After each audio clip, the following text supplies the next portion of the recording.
to Fraz in the Kitchen at breakfast time. This is a first for me. Today we're going to make some potato cakes, which are going to use up some leftover potato that I've had from a previous meal. So I've got some potato here, cooked in their skins. Didn't bother to peel them. Life's too short to peel potatoes, really. Sometimes you have to, but never peel mushrooms, sometimes peel potatoes. So I'm just going to chop these up.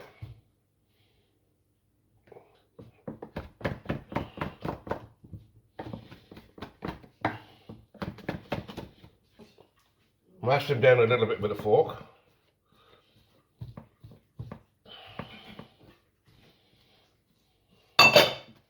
Meanwhile, I'm going to chop half an onion.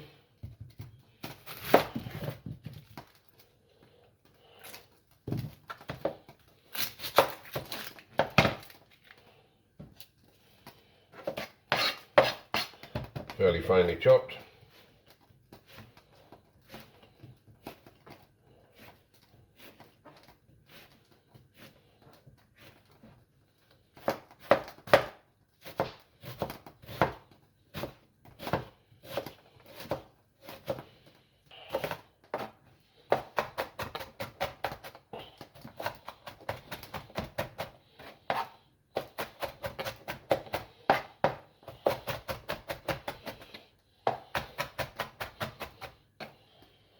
Now I'm going to fry off our onion in a pan just for a few seconds because we don't want raw onion in our potato cake. I'm also going to chop up a little bit of rocket at the back there, just to add a little bit of bitterness and a little bit of structure to the potato cake. That's actually rocket and mash, so that's it's a rocket mash. Rocket and mash, so that's what do you call it? Watercress. And I'm going to chuck in the potato in the pan as well, and a bit of mash.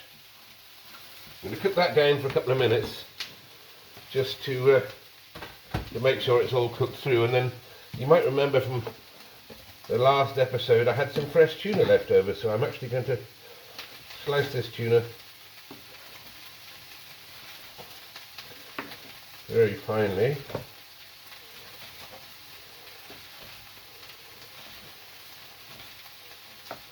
And that's also going to go into the pan. There we go. Give that a stir.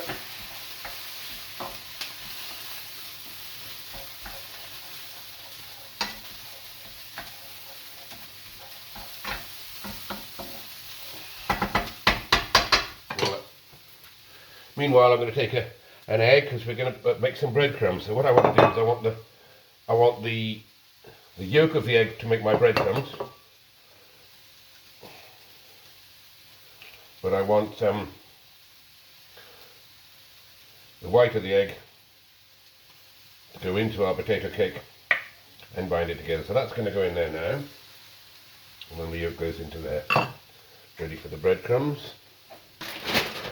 We use panko breadcrumbs. Again, I buy everything in large quantities. This is bought in bulk on the internet, comes in at a whole kilo, so enough to last us for probably a year. So some of those in the bowl. So just giving that a stir. Now you can see the egg. That's done enough for the moment. Now we're going to make our cakes.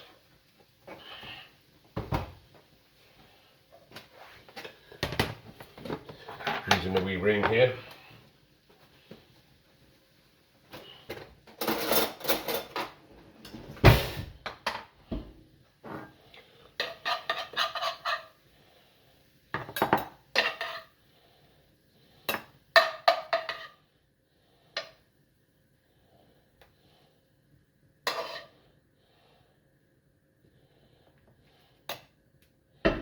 And make sure that we just press those right down so that the cakes can press a little bit. That way they should stay together.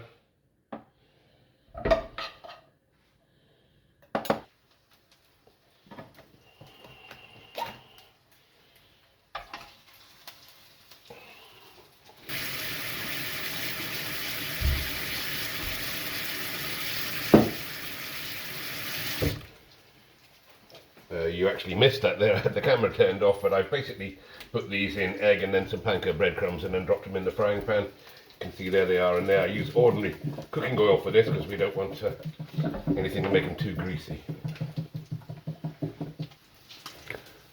I'm also bringing to the boil a bit of water, which I've chucked a bit of salt in there to help it boil faster. That's why we put salt in water, to make it boil faster, because it lowers the boiling point. I'll bring that to the boil. I'm also going to put a little bit of vinegar in there because that helps the eggs stay together.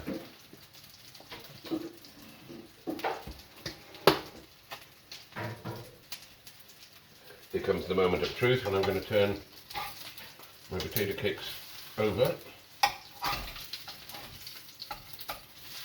Never an easy task.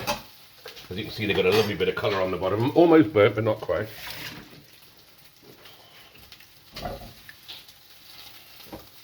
Water's boiling now, so we'll go with our eggs.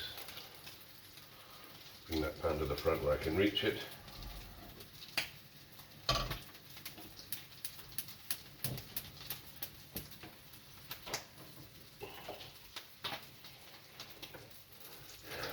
Like all good comedy, the secret of a poached egg is all about timing.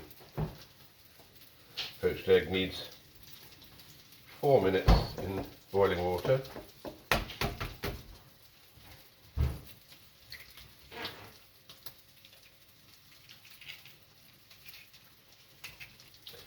The reason that I put a bit of vinegar in with the poached eggs is because it helps them stay together. And I also have one of these guys. If you don't have one and you make poached eggs regularly, get yourself one. I'm not sure where it came from. We have 2 or 3 of them in various places. Not expensive, ideal for fetching eggs out of a pan. Okay, so I'm going to lift my potato cakes out, the plate up.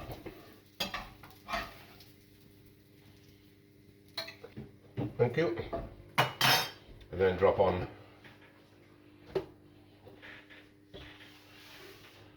my perfectly poached egg.